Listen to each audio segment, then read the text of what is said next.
So the Xiaomi brand is pretty much synonymous with value for money, and while the fresh new Mi 9 flagship phone might not exactly be affordable at 500 quid, it's definitely one of the cheapest Snapdragon 855 premium handsets out there with some really nice top-end specs for about half the price of the likes of your Galaxy S10 Plus. You get premium specs across the board, including a gorgeous AMOLED screen and a triple lens camera, all at a price that won't relegate you to beans on toast for dinner for the rest of the decade. But of course the Mi 9 does have plenty of stiff competition from the likes of the OnePlus 7, the Pixel 3a and Oppo's latest blowers. So is the Xiaomi Mi 9 a worthy alternative to those other phones what I just mentioned? Well, I've had my sim deep inside this mother for the past week and a bit, and here is my full Mi 9 review. And if it's not too much trouble, would you mind awfully poking that subscribe button and dinging that notifications bell for more on the latest and greatest mobile tech? Cheers! Now, unsurprisingly, the Mi 9 looks like many other phones that have been churned out in 2019. From the front, you have a display that mostly fills that area, complete with a dinky little notch up top for the selfie camera. Flip the handset around and you'll find yourself staring at your own haggard looking face in the shiny glass rear end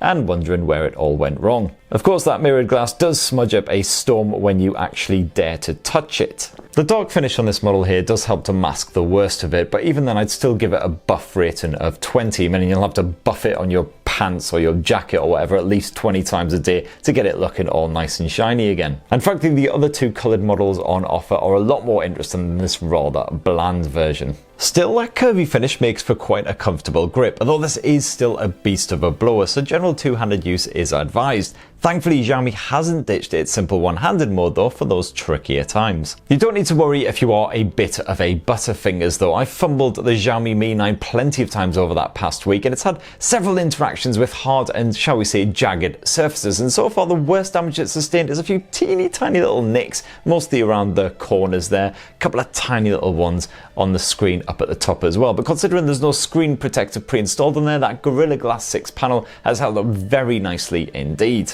The Mi 9's sizable 6.4-inch display is a Full HD AMOLED effort courtesy of Samsung, and it's as bright, punchy and eye-pleasing as any other panel around this price point. You get full control over the colour temperature, but I found that the default settings were perfectly fine with some nice crisp whites and deep blacks. And while you do apparently get HDR support, you will not find it, unfortunately, in the likes of Netflix. Clarity certainly isn't an issue either, as the Mi 9's display gets up to a mighty 600 nits, so even using it in very bright sunlight isn't a problem. And if you couldn't tell from the fact that I'm not completely pale, yes, I have actually been abroad, been using this thing in seriously strong Greek sunlight for a week now, and yeah, no worries. Even with sunglasses, you will not have a problem. Look hard enough and you still won't be able to see the fingerprint sensor that is buried away deep inside the display as well. It's an optical effort, like the majority that you'll find on smartphones these days, and it performs almost identically to the likes of the OnePlus 7. It's absolutely fine except for when your fingers are wet or basically greasy.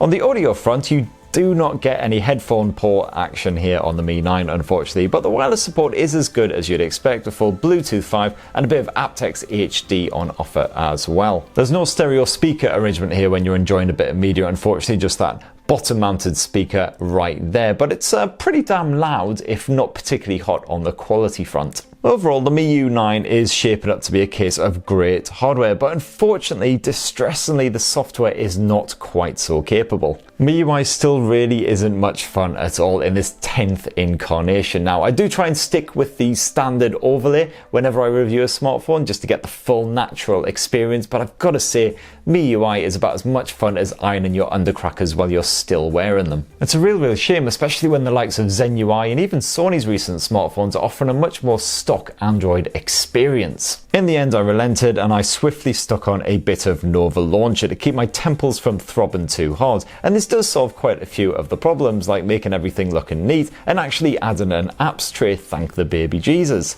Unfortunately, of course, the settings menu does remain an absolute state. I also still saw a fair few glitches here on the MiUI 9 as well, such as apps crashing, the phone just hibernating on its own accord, or even resetting itself entirely, which it decided to do while I was using it as a sat-nav driving along the M25, really helpful. I also found that the Mi 9 had the rather nasty habit of waking itself from hibernation whenever it was stuffed away in my pocket. It wasn't smart enough to realise it was stashed deep in my shorts, and then I decided, of course, obviously, to start replaying whatever sweary podcast or really nasty, horrible hip-hop track I'd just been listening to, usually just as I'm walking up to my 4-year-old daughter. Now, of course, it's not all bad news on the MiUI front. So for instance, you get plenty of shortcut options here. So it's a piece of piss to take a screenshot or split the screen or dive into your favorite app. You even get what Xiaomi terms the AI button over on the left edge, which is fully customizable in the settings. Although a single push will unfortunately always call up the Google Assistant. And in your first few days, you can expect to hear it pipe up over and over again as you accidentally fumble press the bugger.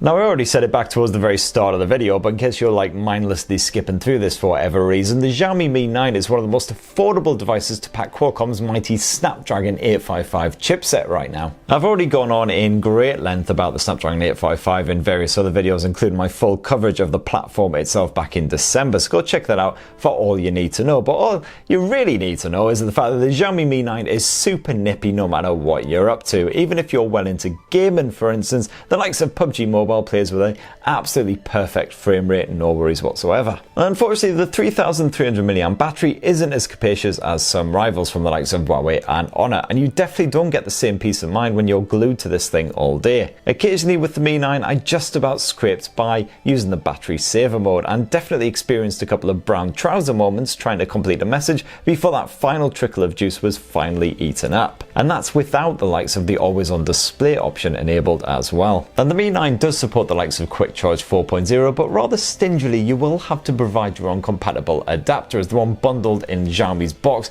only supports Quick Charge 3.0. Boo. And using that bundled one, the Xiaomi Mi 9 is pretty much on par with the likes of the Galaxy S10 as far as recharging speeds go. So far the Xiaomi Mi 9 has sported some pretty solid hardware, nothing particularly remarkable to help it stand out though. So what about that triple lens rear camera? Well, you get a 48 megapixel primary lens using Sony's IMX586 sensor. Now that's actually pretty standard these days. You'll find it also on the OnePlus 7 phones, the Zenfone 6 and a fair few others I've recently reviewed. And that primary lens is backed by a 12 megapixel telephoto and 16 megapixel ultra wide angle lens. So again, a fairly standard setup for 2019. Now, while the likes of Google's Pixel phones try to keep the camera UI as nice and simple and straightforward as possible, as most people just basically stick with the full standard auto mode for their everyday shooting anyway, Xiaomi has basically just shot its load completely in the opposite direction. Every spare millimeter here is crammed with modes and toggles and settings, and frankly you will need a first-class degree from Smarty Pants University to really understand what all of it means. Thankfully, it is easy enough to skip between those three lenses to suit the given situation. That 2x optical zoom is pretty standard for this price range, while the wide angle effort offers a different viewpoint, which is definitely handy for busy scenes. And you don't get the same extreme colour warmth issues that sometimes blights these ultra wide angle lenses, just a slight boost here and there. Overall, you get realistic looking colours with that primary lens, so rich hues really shine and photos look perfectly natural. HDR situations are also dealt with ably. The Mi 9 does not break a sweat with sunset shots or seriously bright blue skies. You get an AI mode here as usual as well, which is supposed to recognise certain subjects and then tweak the camera settings to suit the mood. Although as with other Xiaomi phones that I've recently reviewed, this seems to do sweet FA. Portrait mode is of course back in action with a full range of effects and the usual beautifying gumph, which thankfully can be disabled completely. A lot of the more out there filters produce quite eyebrow raising results, but the standard bokeh version does the job nicely. There's also a 48 megapixel mode, which does what you'd probably think it does, capturing a ridiculously detailed 48 megapixel image using the full force of that primary sensor, just in case you want to blow your photo up and slap it on the side of a skyscraper or something. And there's a dedicated night mode as well, something that's also pretty standard these days, which captures loads of pics together at different exposure levels and then slaps them all together for bright, balanced results. You get good returns from this, just like on the OnePlus 7, the Honor 20 Pro and lots of other rivals, which is just as well because the pics we shot on the auto mode were generally quite murky with oversaturated lighter elements. The night mode sorts all of that right out. As for the video side of things, you can shoot at either 30 or 60 frames per second, even at that 4K resolution. And at that Ultra HD level, you can expect some silky smooth image stabilization, which is very pleasing indeed. I found that my footage was generally crisp, again packed with natural colours and perfectly clear audio pickup as well. So in other words, the Mi 9 is a great means of shooting good looking memories. And as for the selfie shooter, well, it definitely falters in HDR situations, but otherwise we didn't experience any issues. Again, you can expect great natural looking results. And if you knock off that beauty mode, every lovely little wrinkle and crease will be perfectly captured. So that right there is my feelings on the Xiaomi Mi 9 after over a week of full-time use. I've got to say, compared with some some rivals, I'm struggling to really find anything that sets the Mi 9 apart other than the fact that you get a Snapdragon 855 and generally quite premium specs for just 500 quid. Little things such as the not great battery life and the quite substandard software unfortunately means that the Mi 9 is a bit of a hard recommendation even at that asking price. But that's just what I think. What do you guys reckon? Are you tempted by the Mi 9? Have you tried it out? And what are your own personal thoughts? Definitely let us know down in the comments below, and please do poke subscribe and ding that notifications bell for more on the latest and greatest mobile tech. Cheers everyone, love you!